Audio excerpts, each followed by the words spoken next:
요즘 많이 듣는 단어 중에 하나가 이 말세라는 단어가 아닌가 생각해 봅니다. 이 말세라는 단어는 사전적인 의미로는 세상의 마지막이라는 뜻을 가지고 있습니다.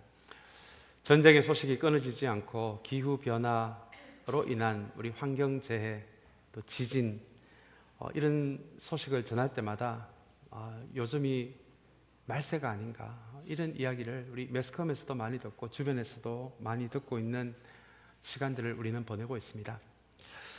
그러나 여러분, 이 말세라는 단어가 우리 21세기를 살아가는 이 시대에만 나온 말은 아니었습니다. 몇천 년 전에 지어진 이 피라미드 안에서 한 고고학자가 굉장히 흥미로운 글귀를 하나 그 피라미드 안의 내벽에서 발견하게 됩니다. 그것은 바로 요즘 젊은이들 보니까 말세다 말세라는 그런 내용이었습니다. 수천 년 전에도 어떤 우리 세상의 한 모습을 보고 말세다 말세라는 것은 그 시절에도 있었던 그런 말세에 대한 표현이었습니다. 여러분, 성경 전체를 보시면 우리 수많은 중요한 주제들을 성경은 다루고 있는데 그 중에 하나가 말세라는 것을 여러분 알고 계십니까? 대개 우리 세상에서 이야기하는 말세는 우리에게 두려움을 줍니다. 이게 세상의 끝이고 이 말세 이후에는 아무것도 없다라고 생각을 한다면 사실은 말세 같은 그런 정상들을 우리가 사회에서 대할 때마다 공포감이 들기도 하고 두려움이 들기도 합니다. 그러나 여러분, 성경이 이야기하는 말세는 우리에게 공포감을 주고 두려움을 주기 위해서 성경은 말세를 이야기하고 있지 않습니다. 성경이 이야기하고 있는 말세는 우리에게 오히려 소망을 주기 위해서입니다.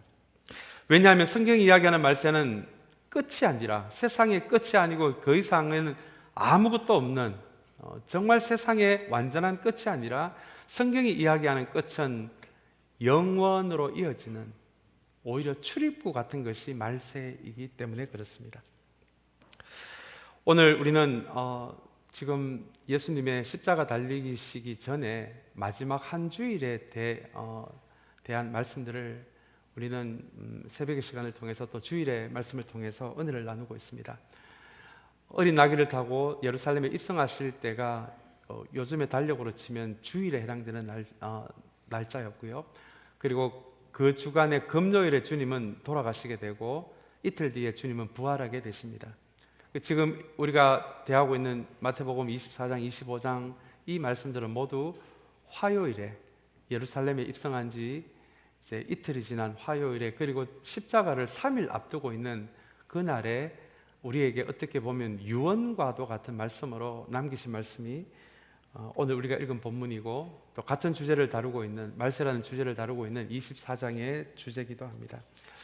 우리 어제 토요일의 말씀에서 마태복음 24장을 다루었습니다. 오늘 말씀은 25장인데요 24장에서 주님은 특별히 말세라는 주제를 다루고 계십니다.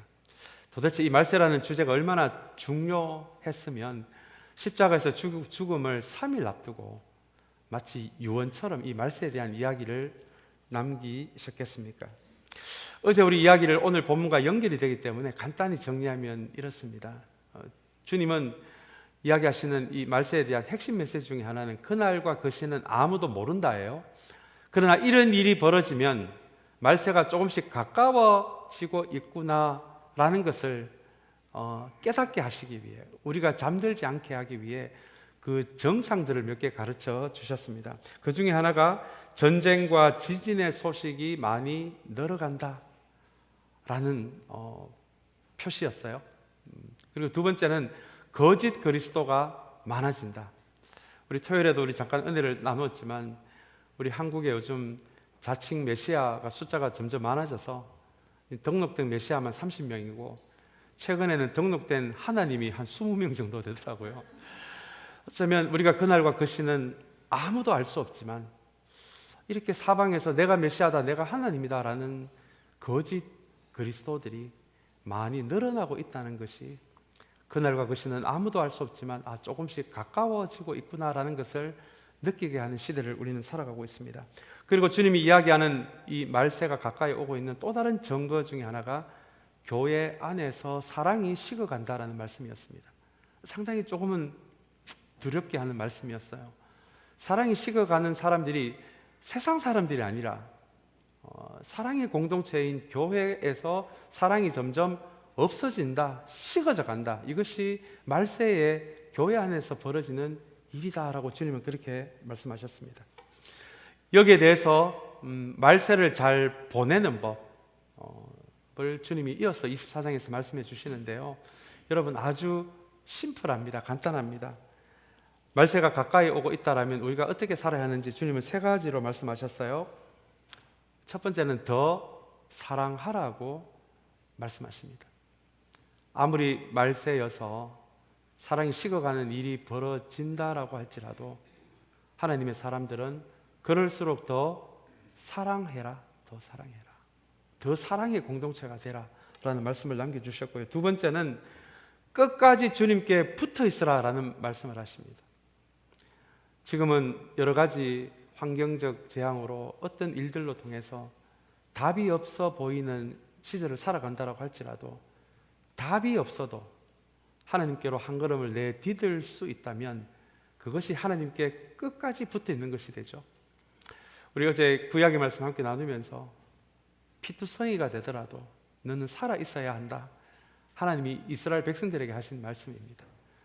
우리가 여러 가지 말세 여러 가지 일들로 우리의 심령이 피폐해져서 때로는 피투성이가 된다고 할지라도 우리가 하나님을 향해 믿음의 걸음을 한 걸음 내딛는다면 여러분 그것이 끝까지 주님께 붙어있는 믿음의 삶이고 피투성이가 되더라도 살아있으라라는 주님의 말씀의 의미가 될 것입니다. 그리고 주님은 한 가지 더 붙여서 말세일수록 한 사람의 영혼을 사랑하는 선교를 멈추지 마라라고 이야기합니다.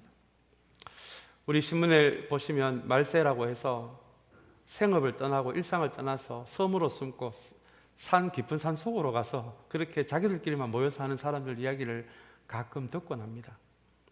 주님을 모르는 사람들입니다. 주님은 그렇게 말씀하신 적이 없기 때문입니다. 말세라는 것이 느껴질수록 더 사랑하라고 하십니다. 더 주님께 붙어 있으라고 하십니다. 그리고 아무리 말세라고 하더라도 한 영혼의 가치를 알고 한 영혼을 주님 안에 세우는 선교를 멈추지 말라라고 하십니다.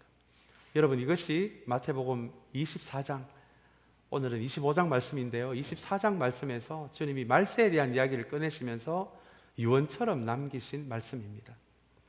사랑하는 여러분, 21세기를 살아가는 우리에게도 똑같이 적용되는 말씀입니다. 여러 가지 이유로 말세가 아닌가라는 느낌이 드는 시간들을 우리는 보내고 있는데요. 여러분, 그럴수록 우리는 더 사랑하면 됩니다. 말세가 될수록 우리는 더 주님께 붙어 있으면 됩니다. 피투성이가 되더라도 주님을 향한 믿음의 걸음 한 걸음 내딛는 사람이 되면 됩니다. 그리고 선교를 멈추지 않는 교회가 되면 됩니다. 이것이 주님이 말씀하시는 말세를 가장 잘 보낼 수 있는 세 가지 방법입니다.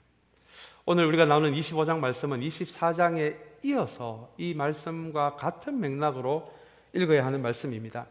대개 우리는 이 달란트 비유, 익숙한 비유이다 보니까 이 사람의 재능에 대해서 이야기하고 있는가라고 오해할 때가 있습니다. 여러분 그렇지 않습니다.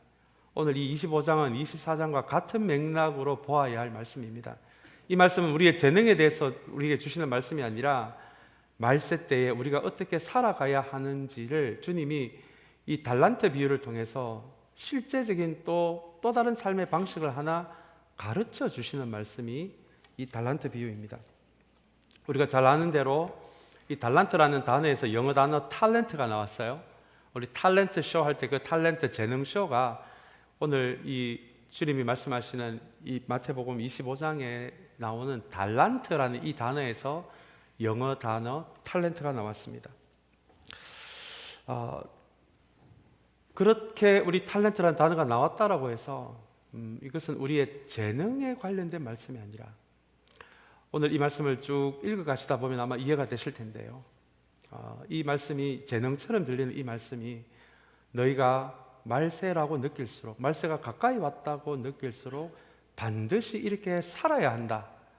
유언처럼 남긴 말씀이 바로 우리가 평소에 달란트 비유로 알고 있는 익숙하게 알려진 이 말씀입니다. 우리 본문으로 한번 좀 더 들어가 볼까요? 우리 14절 15절 말씀은 오늘 이 달란트 비유의 배경과도 같은 말씀이어서 우리 이 두 절의 말씀을 먼저 한번 읽기를 원합니다. 우리 두 절의 말씀 우리 한번 같이 읽겠습니다. 또 하늘나라는 우리 말씀을 비춰주시면 감사하겠습니다. 또 하늘나라는 이런 사정과 같다. 어떤 사람이 여행을 떠나면서 자기 종들을 불러서 자기의 재산을 그들에게 맡겼다. 그는 각 사람의 능력을 따라 한 사람에게는 5달란트를 주고 또 한 사람에게는 2달란트를 주고 또 다른 한 사람에게는 1달란트를 주고 떠났다라는 말씀입니다. 먼저 오늘 비유의 말씀이 이 시작이 또 하늘나라는 이런 사정과 같다라는 말씀으로 시작이 됩니다. 이것은 단순한 우리의 재능 이야기가 아니구나. 하늘나라에서, 하나님 나라에서, 특별히 이 땅에서 시작된 하나님 나라에서 우리가 어떻게 살아가야 하는지에 관한 말씀이구나 라는 것을 말해주는 것이 하늘나라는 이런 사정과 같다라는 말씀입니다. 또 이어서 우리 본문에 이 달란트라는 단어가 나옵니다. 우리 일전에도 달란트가 얼마가 되는지를 한번 말씀드린 적이 있는데요. 이 달란트라는 이 화폐는 특별히 그리스에서 만든 화폐입니다. 이 달란트는 어떤 특정한 화폐 이름이 아니라 무게를 의미해요. 이 한 달란트가 무게로 따지면 킬로그램으로는 34kg, 그리고 파운드로는 74파운드입니다. 그러면은 은 74파운드를 은 한 달란트라고 하고 금덩어리 74파운드를 금 한 달란트라고 이야기합니다. 지금 기준으로 바꾸면 금 74파운드가 금의 시세에 대해서 조금은 다르겠지만 약 100만 불의 돈이 된다라고 합니다.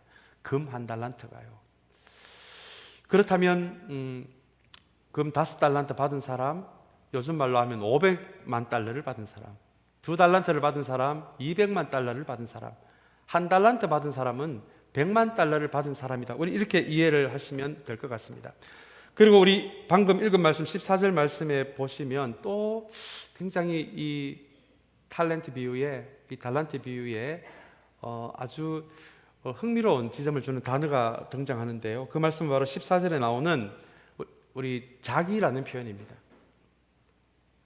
자기 종들을 불러서 자기의 재산을 그들에게 맡겼다라는 구절이 나옵니다. 그렇다면 여기 나오는 종들은 넌크리스찬이라는 의미가 아니에요. 주인이 하나님을 의미한다면 하나님이 나의 종이라고 불렀으니 모두 크리스찬들인 종들을 의미합니다. 그리고 이 종들에게 누구의 재산을 줬다고요? 자기의 재산을 주셨다라고 이야기합니다. 여러분, 여기에서 우리 성경이 이야기하는 우리의 재물관이 등장합니다. 성경은 우리가 가지고 있는 모든 것, 우리의 재능, 은사, 재물에 이르기까지 그 모든 것은 원래는 하나님의 재산이었어요. 그것을 우리에게 은혜로 선물로 주셨다라는 의미가 바로 자기 종, 자기 재산이라는 이 의미 안에 담겨져 있습니다. 그리고 또 우리 이 배경을 좀 이해하시는 과정에서 또 한 가지 우리가 기억해야 할 것은 우리 여기에 5달란트, 2달란트, 1달란트가 차별이 아니라는 거예요. 어떤 분들은 왜 누구한테는 하나님이 5달란트를 주고 왜 누구한테는 1달란트를 주느냐? 이거 차별 아니냐? 여러분, 이 비유를 이 차별의 관점에서 읽으시면 우리는 길을 잃을 수밖에 없습니다. 왜냐하면 1달란트가 얼마라고요? 100만 달러입니다. 여러분, 저 같은 목사는 평생 만질 수 없는 돈입니다. 아마 대부분의 사람들은 참 한 번에 만지기도 힘든 돈의 액수가 이 100만 달러가 아닐까요?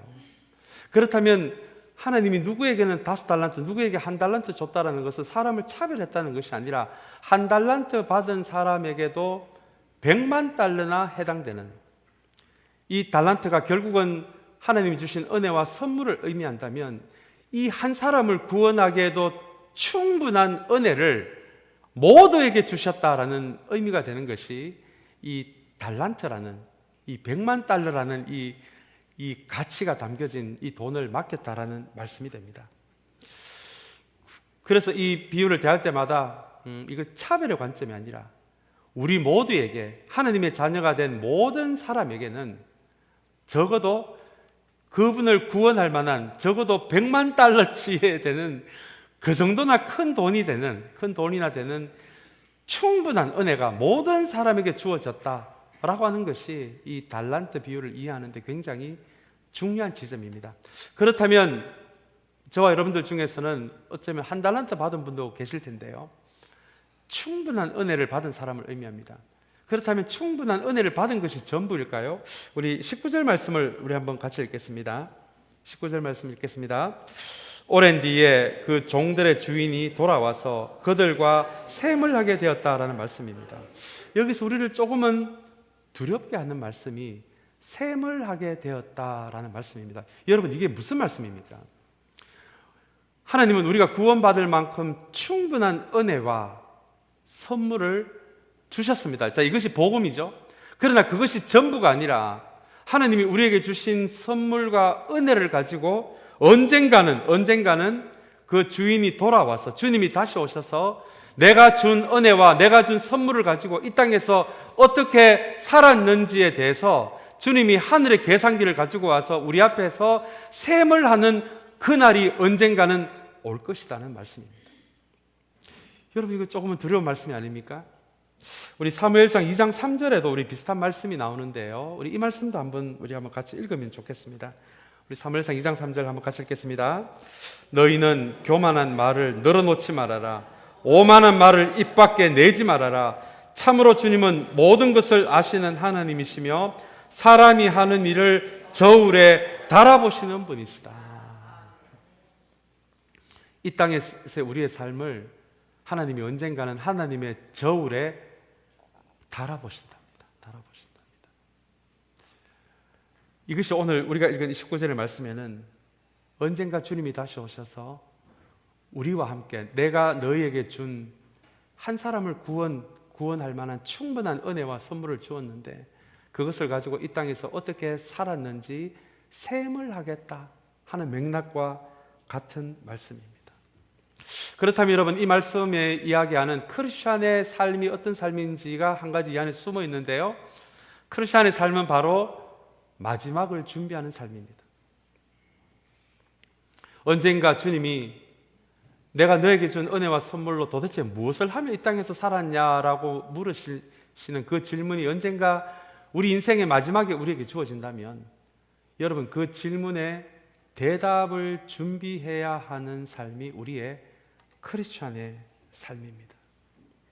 언젠가 주님이 오늘 이 질문을 우리에게도 하실 텐데요, 우리의 죽음을 지난 후에 여러분, 그때 꿀먹은 벙어리처럼 그 질문에 당황을 해서 아무 할 말도 하지 못한다면 여러분, 아마 그 삶은 주님이 주신 풍성한 은혜와 선물을 결국은 낭비하는 삶이 될 수밖에 없을 것입니다. 오늘 19절의 말씀처럼 언젠가 너희 앞에서 셈을 하게 될 것이다. 너희들의 삶을 언젠간 주님의 저울에 달아볼 것이다 라는 이 말씀을 기억하면서 언젠가 우리에게도 이 죽음의 자리가 지난 다음에 주님 앞에 섰을 때 주님이 동일한 질문을 우리에게 하실 때 여러분, 결코 꿀먹은 벙어리가 아니라 우리가 많이는 못했지만 그래도 주님 주신 은혜와 선물로 이렇게는 살았습니다, 주님 앞에 말할 것을 준비할 수 있는 우리의 삶이 되시기를 간절히 소망합니다. 우리 이어서 21절 말씀 우리 또 같이 읽겠습니다. 21절 말씀 같이 읽겠습니다. 그의 주인이 그에게 말하였다. 잘했다, 착하고 신실한 종아. 내가 적은 일에 신실하였으니 이제 내가 많은 일을 내게 맡기겠다. 와서 주인과 함께 기쁨을 누려라 라는 말씀입니다. 이 동일한 말씀이 방금 21절은 5달란트 받은 사람에게 하신 말씀이거든요. 동일한 말씀이 2달란트 받은 사람에게 하는 이 동일한 말씀도 23절에 등장합니다. 이 두 사람의 특징은 자신들이 받은 달란트를 통해서 또 다른 달란트를 남겼다는 것입니다. 돈을 많이 벌었다라는 그런 단순한 이야기가 아니라 이 달란트가 주님께서 우리에게 주신 주님의 공급이고 주님의 은혜이고 주님의 선물이라면 이 사람들은 살아가면서 주님께서 주신 선물과 은혜로 또 다른 선물과 은혜를 남겼다라는 이야기가 됩니다. 여러분, 은혜는 은혜를 낳습니다. 은혜는 사람을 낳습니다. 적어도 이 두 사람은 주님께서 주신 은혜와 선물로 사람을 남기는 삶, 또 다른 은혜를 남기는 삶을 살아갔다라는 의미가 됩니다. 바울 사도가 이에 대해서 굉장히 놀라운 고백을 한 것이 있죠. 주님이 우리의 선물이 되셨다. 그렇다면 나의 삶도 누군가의 선물이 되는 삶을 살아가야 되겠다. 이 선물의 선순환의 원칙에 대해서 바울은 그렇게 이야기를 합니다. 주님께서 우리에게 선물이 되신 것처럼 우리의 삶도 누군가에게, 단 한 사람을 위해서라도 누군가에게 선물이 되는 삶을 살아가는 것. 여러분, 이것이 5달란트를 받은 사람, 2달란트 받은 사람의 삶입니다. 그런데 다시 한번 21절 말씀을 좀 보기를 원하는데요, 이렇게 달란트를 남긴 사람에 대해서 주님이 어떻게 말씀하시느냐 하면, 어떻게 평가를 말씀하시느냐 하면, 한번 제가 다시 한번 읽겠습니다. 그의 주인이 그에게 말하였다. 그 다음에 어떤 단어가 나옵니까? 잘했다, 잘했다, 예, 잘했다, 잘했다. 여러분, 우리가 나중에 우리도 주님을 뵐 때 주님의 입에서 제일 먼저 들어야 할 단어입니다. 잘했다, 잘했다. 내가 너에게 준 은혜와 선물을 낭비하지 않고 흘려보내는 삶을 살았고, 또 누군가를 세워주는 삶을, 너희들의 삶이 누군가에게 또한 선물과 같은 삶이 된 것을 보니까 잘했다, 참 잘했다 라는 칭찬의 말씀이 오늘 21절 처음에 나오는 잘했다라는 말씀입니다. 사랑하는 여러분, 우리도 주님의 입에서 잘했다라는 평가를 받게 되는 우리 모두가 되시기를 간절히 소망합니다. 그리고 이어서 우리 또 칭찬의 말씀이 나오는데요, 신실이라는 단어가 계속 등장합니다. 오늘 우리 설교의 제목이 되기도 하는 말씀인데요, 내가 적은 일에 어떻게 했다고요? 신실했다. 네. 자, 또 그 종을 향해서 착하고 어떤 종아? 신실한 종아라고 이렇게 부르십니다. 그렇다면 주님이 우리의 삶을 평가하는 기준이 무엇인지를 조금은 알 것 같습니다. 첫 번째는 적은 일에 신실한 것입니다. 작은 일이라고 보셔도 돼요. 우리가 일전에 한번 말씀드린 대로 우리 교회 안에서 작은 일은 어떤 일일까요? 적은 일은 어떤 일일까요? 휴지 한 장 줍는 거 적은 일이 아닐까요? 설거지 한번 하는 거 적은 일이 아닐까요? 남들이 안 하려고 하는 봉사, 내가 자원해서 하는 거 어떻게 보면 작은 일이 아닐까요? 그리고 교회 안에서 힘든 일을 겪고 있는 사람들 따뜻하게 손 한번 잡아주는 거, 여러분 그 적은 일이 아닐까요? 작은 일이 아닐까요? 여러분, 다시 한번 말씀드리지만 성경 어디에도 교회는 큰 일을 꿈꿔야 한다는 구절이 단 한 군데도 나오지 않습니다. 오히려 작은 일을 이야기하세요. 하나님도 작은 일을 이야기하시고 주님도 작은 일, 적은 일을 이야기하십니다. 왜냐하면 적은 일을 얼마나 큰 사랑으로 감당할 수 있느냐에 따라서 그 공동체가 하나님 기준에 큰 일을 할 수 있는 그 잠재력과 그 자질이 작은 일에서 길러지기 때문에 그렇습니다. 그래서 여러분, 이 교회가 정말 교회다운 교회가 되기 위해서는 큰 일을 꿈꾸는 것이 아니라 우리가 사소하게 생각하고 작다고 생각하는 일을 우리는 얼마나 우리의 온 마음을 다해서 내가 할 수 있는 최고의 사랑을 다해서 이 작은 일을 할 수 있느냐가, 여러분, 교회의 진실함이, 우리의 신앙의 진실함이 바로 거기에 달려 있는 것입니다. 사랑하는 여러분, 다시 한번 우리 참사랑교회는 큰 일을 꿈꾸는, 큰 비전을 꿈꾸기 위해서 노력하는 교회가 아니라 작은 일을 큰 사랑으로 감당할 수 있는 교회가 되시기를 간절히 소망합니다. 이것이 오늘 주님이 또다시 이 주님의 종들에게 이야기하는 작은 일에 충성하였으니라는 말씀의 의미입니다. 이어서 오늘 우리 본문의 제목이기도 한 신실이라는 단어가 2번이나 등장합니다. 신실한 종아, 작은 일에 네가 신실하였으니 라는 표현이 나오는데요, 여러분, 이 신실이라는 단어가 너무너무 중요합니다. 어떻게 보면 오늘 이 비유의 핵심이 되는 단어이기도 합니다. 여러분, 신실이 무엇입니까? 이게 믿음의 다른 말인데요, 신실함을 조금 단어적으로 풀어보면 어떤 환경에서도 변함없이 일관적인 행동을 하는 것을 의미합니다. 조금 어려움이 왔다고 해서, 조금 내 삶에 위기가 왔다고 해서 믿음이 송두리째 흔들리는 그런 믿음이 아니라 어떤 환경에서도 하나님에 대한 나의 자세가 변화가 없다면, 여러분, 그것을 성경은 믿음의 다른 말인 신실함이라고 이야기합니다. 아마 길을 가시다가 아스팔트 그 깨어진 그 빈틈으로 꽃 한 송이 이렇게 나 있는 거 여러분 보신 적이 있으십니까? 어떻게 보면 그게 신실함을 보여주는 가장 실제적인 예일 것 같아요. 그 꽃이 자기가 그 아스팔트 사이를 비집고 나서 꽃을 피고 보니 아스팔트예요.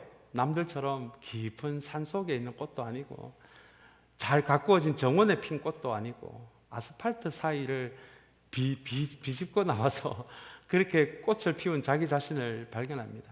그러나 여러분, 꽃은 환경을 원망하지 않아요. 나는 왜 깊은 산 속이 아닌지, 풀밭이 아닌지, 잘 가꾼 정원이 아닌지를 불평하지 않습니다. 꽃은 꽃이니 피는 것이죠. 그리고 자기 안에 생명이 있으니 그 자리에 피는 것입니다. 이사를 가는 것도 없습니다. 주어진 조건 안에, 환경 안에 꽃을 피우고, 그리고 남이 뭐라고 하든 그 자리에 꽃을 핀 채로 존재하는 것, 여러분, 이것을 성경은 신실함이라고 이야기합니다. 우리의 삶도 마찬가지가 아닐까요? 인생을 살아가다 보면 우리 에스겔에서 이야기하는 것처럼 피투성이가 될 때도 있어요. 마음이 무너질 때가 얼마나 많이 있습니까? 기도해도 금방 답이 없을 때도 얼마나 많이 있습니까? 그러나 여러분, 오늘 주님이 이야기하시는 이 신실함을 가지고 있는 사람은 환경에 우리 감정이 조금은 흔들릴 수 있지만 믿음이 뿌리 뽑히지는 않습니다. 우리가 어떤 환경 안에 있든 주께서 꽃을 피우라고 하시니 내 인생의 꽃을, 믿음의 꽃을 피우고 그 자리에 변함없이 하나님을 향해 꽃을 핀 채로 서 있다면 여러분, 그것이 성경이 이야기하는 신실함입니다. 왜 주님이 오늘 이 주인이 두 종들에게 신실한 종아라고 이야기를 했을까요?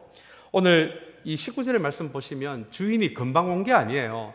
이 비유의 말씀이지만 주인이 그 달란트를 맡기고 나서 언제 뒤에 오냐면 19절에 보시면 오랜 뒤에 왔다라고 이야기합니다.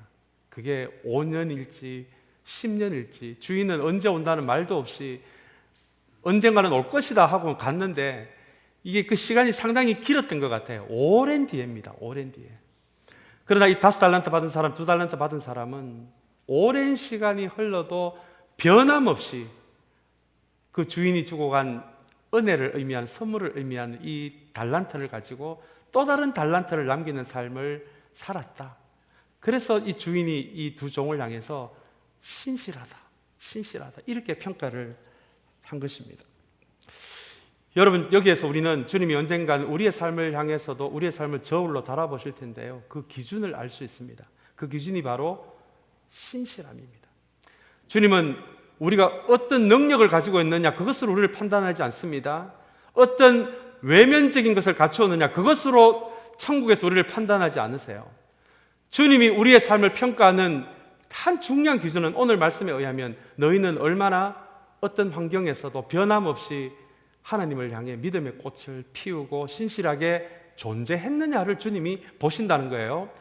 바로 그것이 오늘 그 첫 번째 종, 두 번째 종을 향해서 신실한 종아, 신실한 종아라고 그렇게 불러주신 이유입니다.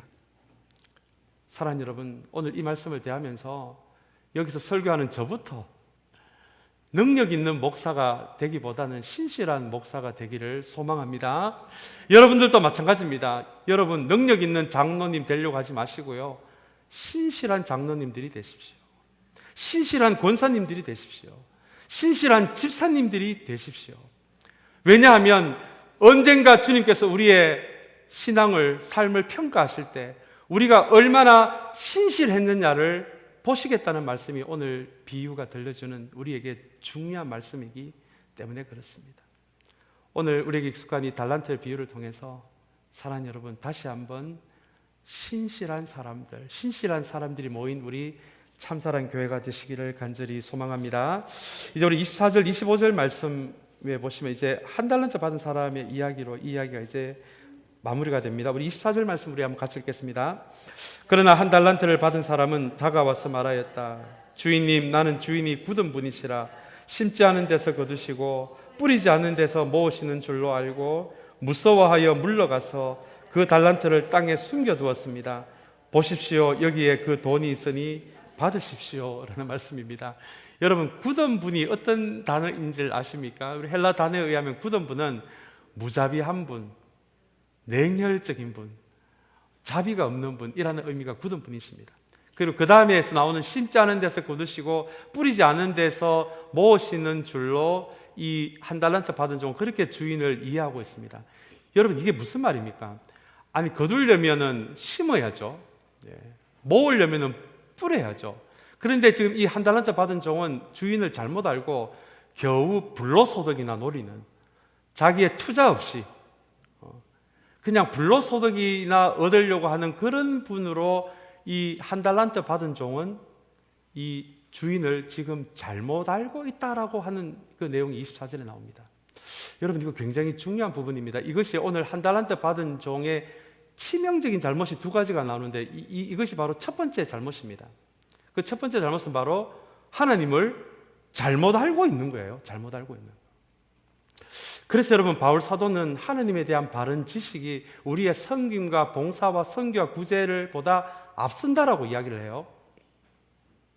얼마나 한 가지 중요한 겁니까? 섬김과 봉사, 선교와 구제 얼마나 중요한 겁니까? 그러나 그 중요하고 아름답고 소중한 일도 하나님에 대해서 바로 아는 그 지식 위에서 이것이 행해지면 너무너무 아름다운 것이 되지만, 오늘 이 한 달란트 받은 종처럼 하나님을 굳은 분으로 알고 계시다면, 하나님을 잘못 알고 있다라면 우리의 섬김과 봉사와 선교도 굽어질 수밖에 없거든요. 여러분, 우리의 마음에 쌓여진 하나님에 대한 지식에서 생각이 나옵니다. 그리고 생각에서 말과 행동이 나와요. 그러면 우리 안에 어떤 하나님에 대한 지식이 담겨져 있느냐에 따라서 우리의 행동과 말이 좌우가 될 수밖에 없습니다. 그래서 여러분, 오늘 이 비유가 이야기하는 이 한 달란트 받은 종의 치명적인 첫 번째 잘못은 하나님을 잘못 알고 지금까지 일을 한 거예요. 여러분, 이런 일들이 우리에게 벌어지지 않게 되기를 간절히 소망합니다. 여러분, 일을 잠깐 멈추더라도 하나님에 대한 바른 지식을 우리 안에 쌓는 것부터 여러분 시작하셔야 됩니다.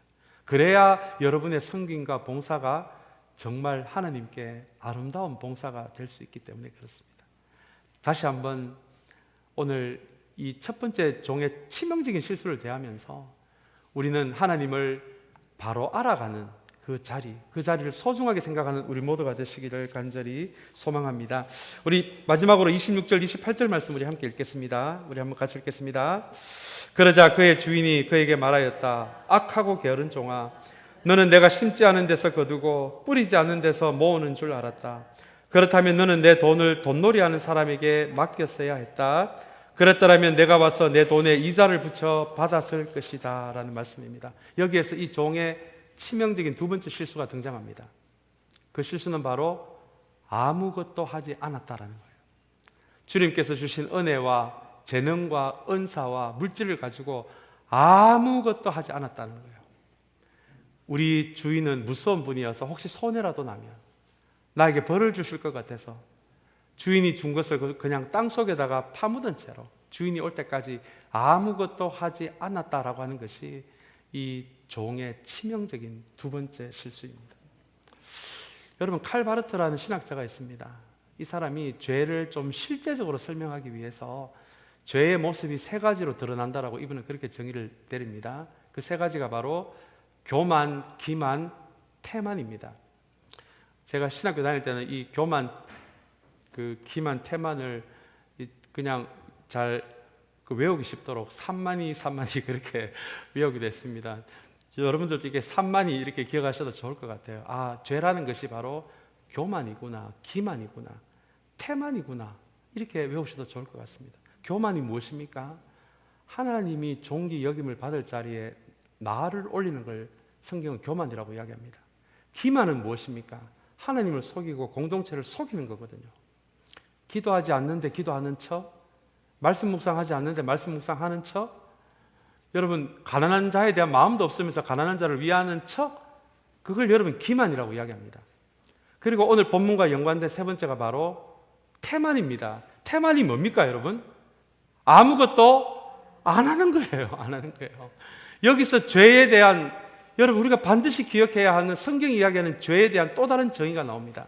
성경은 단순히 우리가 악한 일을 저질러야 그것을 죄라고 그렇게만 이야기하지 않아요. 악한 일을 저지르는 것도 죄입니다. 그러나 오늘 이 태만이 죄라면 또 뭐가 죄겠습니까? 우리가 당연히 우리가 해야 할 일, 하나님의 자녀로서 해야 할 선한 일을 하지 않은 것도 여러분 죄라는 것입니다. 여러분 이거 굉장히 무서운 이야기입니다. 나는 이런 짓도 안 하고 저런 짓도 안 했으니 죄를 안 지었다. 거기서 끝이 나시면 안 돼요, 여러분. 오늘 이 첫 번째 종이 저지른 치명적인 잘못은 내가 어떻게 살아야 하는지를 알면서도 아무것도 안 했다라는 거예요. 악한 일을 해야 그것이 죄만이 아니라 선한 일을 안 하는 것도 여러분 그것도 죄입니다. 왜냐하면 내 몫의 선한 일을 안 하면 그 자리에 결국은 악이 더 차지 않겠습니까? 그 악이 그 공간을 메우지 않겠습니까? 그래서 우리는 선한 일을 안 할수록 이 세상에 악이 더 넘칠 수밖에 없거든요. 여러분 이것이 우리가 결코 놓쳐서는 안 되는 이 달란트 비유에 주님이 우리에게 주시는 주먹 한 방입니다. 악한 일을 안 했다라고 해서 그것으로 내가 잘 살았다 자만하지 마라. 선한 일을 안 하는 태만도 죄라는 것입니다. 오늘 주님은 이 사순절의 기간에 24장, 25장에 걸쳐서 다시 한번 이 말세를 어떻게 살아가야 하는지를 우리에게 말씀해 주고 계십니다. 우리 24장부터 전체 같은 맥락의 말씀이게 정리하면 이렇습니다. 말세가 그 시와 때는 아무도 알 수 없지만 말세가 가까이 오고 있다라고 느껴질수록 더욱 사랑하라고 하십니다. 더욱 믿음의 사람이 되라고 하십니다. 그리고 선교하는 교회가 되라고 하십니다. 그리고 오늘 말씀처럼 우리에게 주신 달란트, 은혜와 선물을 우리 안에 가두는 사람이 아니라 그것을 흘려보내는 사람이 되어서 달란트가 달란트를 낳듯이 은혜가 은혜를 낳고 선물이 선물을 낳고 은혜의 사람이 은혜의 사람을 남기는 그 삶을 살아가는 것이 말세를 살아가는 최고의 삶의 방식이라는 것이 달란트 비유가 우리에게 들려주는 말씀입니다. 사랑하는 여러분, 저와 여러분이 이런 삶, 우리 참사랑교회가 이런 교회가 되시기를 주님의 이름으로 간절히 축원합니다. 우리 같이 기도하겠습니다.